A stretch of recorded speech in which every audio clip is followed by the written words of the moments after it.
ایمان کے بارے میں اگلی حدیث سماعت فرمائیں۔ حضرت انس رضی اللہ تعالیٰ عنہ فرماتے ہیں کہ رسول اللہ صلی اللہ علیہ وسلم نے فرمایا، جو آدمی ہماری طرح نماز پڑھے، ہمارے قبلہ کی طرف رخ کرے اور ہمارے ذبیحوں یعنی مسلمانوں کا ذبح کیا ہوا گوشت کھائے، وہ مسلمان ہے اور اللہ کے رسول کے عہد و امان میں ہے۔ پس جو آدمی اللہ کے عہد و امان میں ہے، تم اس کے ساتھ عہد شکنی مت کرو، جس کا مطلب یہ ہے کہ اللہ اور اللہ کے رسول کے ساتھ ان کا عہد و اقرار ہو گیا ہے۔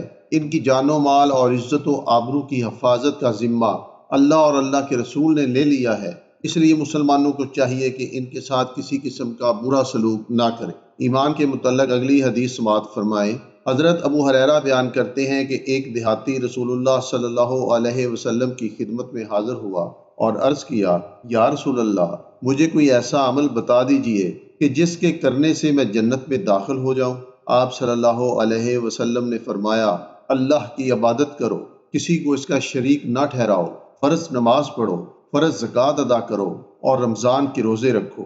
یہ سن کر دیہاتی نے کہا، اس ذات کی قسم جس کے قبضہ میں میری جان ہے، میں نہ تو اس میں کچھ زیادہ کروں گا اور نہ اس میں سے کچھ کم کروں گا۔ جب وہ دیہاتی چلا گیا تو رسول اللہ صلی اللہ علیہ وسلم نے فرمایا، جو آدمی کسی جنتی آدمی کو دیکھنے کی سعادت اور خوشی حاصل کرنا چاہے، وہ اس آدمی کو دیکھ لے۔ ایمان کے متعلق اگلی حدیث پیش خدمت ہے۔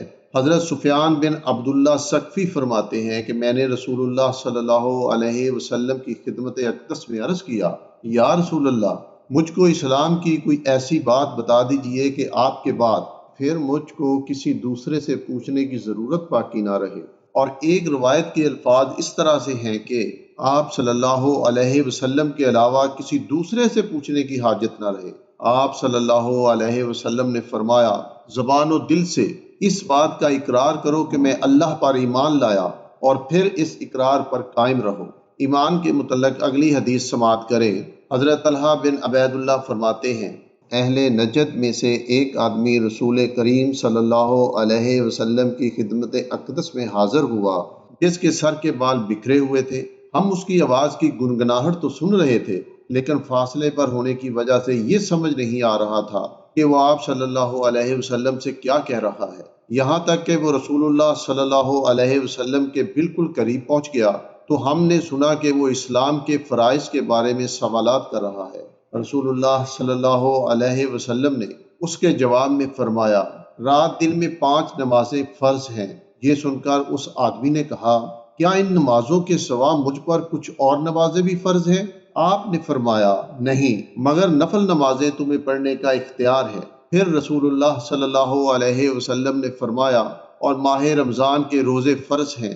اس آدمی نے کہا، کیا ان روزوں کے سوا کچھ اور روزے بھی مجھ پر فرض ہیں؟ آپ نے فرمایا، نہیں، مگر نفل روزے رکھنے کا تمہیں اختیار ہے۔ راوی فرماتے ہیں کہ رسول اللہ صلی اللہ علیہ وسلم نے اس کے بعد زکوٰۃ کا ذکر فرمایا۔ اس نے عرض کیا، اس کے علاوہ بھی مجھ پر کوئی صدقہ فرض ہے؟ آپ صلی اللہ علیہ وسلم نے فرمایا، نہیں، مگر نفل صدقے کا تمہیں اختیار ہے۔ اس کے بعد وہ آدمی یہ کہتا ہوا چلا گیا کہ اللہ کی قسم، میں نہ تو اس پر کچھ زیادتی کروں گا اور نہ اس سے کچھ کمی کروں گا۔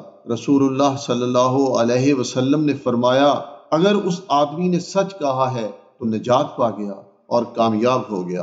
ایمان کے متعلق اگلی حدیث سماعت فرمائیں۔ حضرت عبداللہ ابن عباس بیان کرتے ہیں کہ جب عبد القیس کا وفد رسول اللہ صلی اللہ علیہ وسلم کی خدمت اقدس میں مدینہ پہنچا تو رسول اللہ صلی اللہ علیہ وسلم نے پوچھا، یہ کون لوگ ہیں؟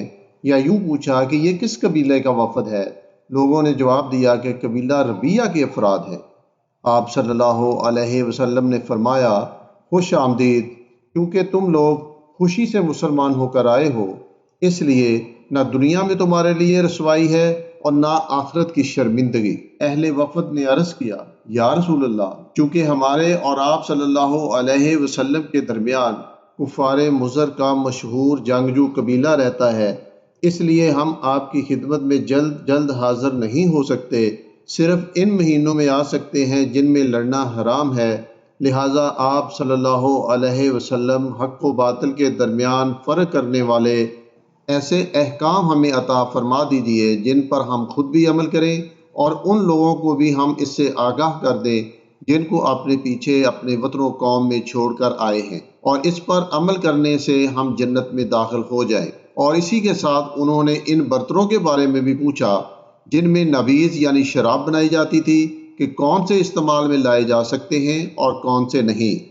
آپ صلی اللہ علیہ وسلم نے ان کو 4 باتوں کا حکم دیا اور 4 باتوں سے منع کیا۔ اول، اللہ تعالیٰ کی وحدانیت پر ایمان لانے کا حکم دیا اور فرمایا، جانتے ہو اللہ کی وحدانیت پر ایمان لانے کا مطلب کیا ہے؟ انہوں نے عرض کیا، اللہ اور اس کا رسول ہی خوب جانتے ہیں۔ آپ صلی اللہ علیہ وسلم نے فرمایا، جانتے ہو اللہ کی وحدانیت پر ایمان لانا اس حقیقت کی شہادت دینا ہے کہ اللہ کے سوا کوئی معبود نہیں اور محمد صلی اللہ علیہ وسلم اللہ کے رسول ہیں۔ پابندی سے نماز پڑھنا، زکوٰۃ دینا اور ماہ رمضان کے روزے رکھنا۔ ان 4 باتوں کے علاوہ بعد میں آپ صلی اللہ علیہ وسلم نے مال غنیمت میں سے 5واں حصہ دینے کا بھی حکم فرمایا اور ان 4 برتنوں کے استعمال سے منع فرمایا۔ آپ نے بڑے مٹکوں، کدو سے بنے ہوئے پیالوں، درخت کی کھوکھلی جڑوں سے بنے ہوئے برتنوں اور تارکول سے رنگے ہوئے روغنی برتنوں سے منع فرمایا۔ ان باتوں کو اچھی طرح سے یاد کر لو اور جن مسلمانوں کو اپنے پیچھے وطن میں چھوڑ آئے ہو ان کو بھی ان باتوں سے آگاہ کر دو۔ ایمان کے بارے میں اگلی حدیث پیش خدمت ہے۔ حضرت عبادہ بن صامت فرماتے ہیں کہ ایک دن رسول اللہ صلی اللہ علیہ وسلم نے صحابہ کی اس جماعت کو جو آپ صلی اللہ علیہ وسلم کے گرد بیٹھی ہوئی تھی مخاطب کر کے فرمایا، مجھ سے ان باتوں پر بیعت یعنی عہد و اقرار کرو کہ اللہ کے سوا کسی کو شریک نہیں کرو گے، چوری نہ کرو گے، زنا نہ کرو گے، افلاس، بھوک یا غربت کے ڈر سے اپنے بچوں کو قتل نہ کرو گے، جان بوجھ کر کسی پر بہتان یعنی الزام تراشی نہ کرو گے، اور شریعت کے مطابق تمہیں جو احکام دوں گا اس کی نافرمانی نہیں کرو گے۔ پس تم میں سے جو آدمی اس عہد و اقرار کو پورا کرے گا اس کا اجر اللہ کے ذمہ ہے کہ آخرت میں اپنے انعامات سے نوازے گا، اور جو آدمی سوائے شرک کے ان میں سے کسی گناہ میں مبتلا ہو جائے اور پھر دنیا میں اس کو اس گناہ کی سزا بھی مل جائے تو یہ سزا اس کے گناہ کے لیے کفارہ ہو جائے گی، اور اگر اللہ تعالیٰ نے ان میں سے کسی چیز کا ارتکاب کرنے والے کے گناہ کو چھپایا اور دنیا میں سے سزا نہ ملی تو اب یہ اللہ کی مرضی پر منحصر ہوگا کہ چاہے تو وہ ذراہ کرم آخرت میں بھی معاف فرمائے اور چاہے اسے عذاب دے۔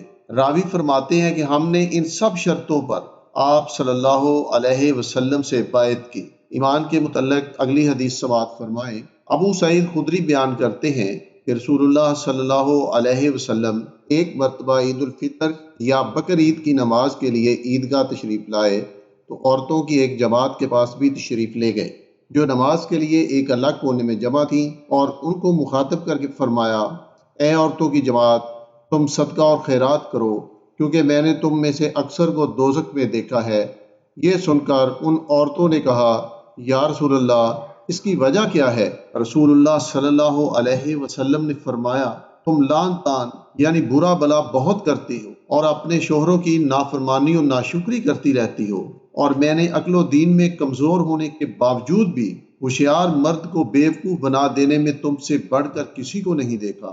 یہ سن کر ان عورتوں نے عرض کیا، یا رسول اللہ، ہماری عقل اور ہمارے دین میں کیا کمی ہے؟ آپ صلی اللہ علیہ وسلم نے فرمایا، کیا ایک عورت کی گواہی آدھے مرد کی گواہی کے برابر نہیں ہے؟ یعنی کیا ایسا نہیں ہے کہ شریعت میں 2 عورتوں کی گواہی ایک مرد کی گواہی کے برابر سمجھی جاتی ہے؟ انہوں نے کہا، جی ہاں، ایسا ہی ہے۔ آپ صلی اللہ علیہ وسلم نے فرمایا، اس کی وجہ عورت کی عقل کی کمزوری ہے، اور کیا ایسا نہیں ہے کہ جس وقت عورت حیض کی حالت میں ہوتی ہے تو نہ نماز پڑھتی ہے اور نہ روزہ رکھتی ہے؟ انہوں نے کہا، جی ہاں، ایسا ہی ہے۔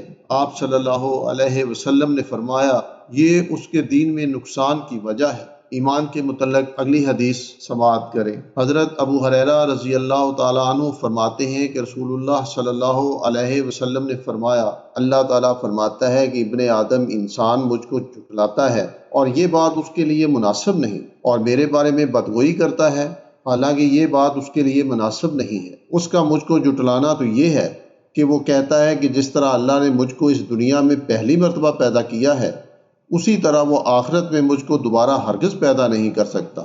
حالانکہ دوبارہ پیدا کرنا پہلی مرتبہ پیدا کرنے کے مقابلے میں مشکل نہیں ہے۔ اس کا میرے بارے میں بدگوئی کرنا یہ ہے کہ وہ کہتا ہے کہ اللہ نے اپنا بیٹا بنایا ہے، حالانکہ میں تنہا اور بے نیاز ہوں، نہ میں نے کسی کو جنا ہے، نہ مجھ کو کسی نے جنا ہے، اور نہ کوئی میری برابری کرنے والا ہے۔ اور عبداللہ ابن عباس کی روایت میں کچھ اس طرح سے ہے، اور اس انسان کا مجھے برا بلا کہنا یہ ہے کہ وہ کہتا ہے کہ اللہ کا بیٹا ہے، حالانکہ میں اس سے پاک ہوں کہ کسی کو بیوی یا بیٹا بناؤں۔ ایمان کے متعلق اگلی حدیث سماعت کریں۔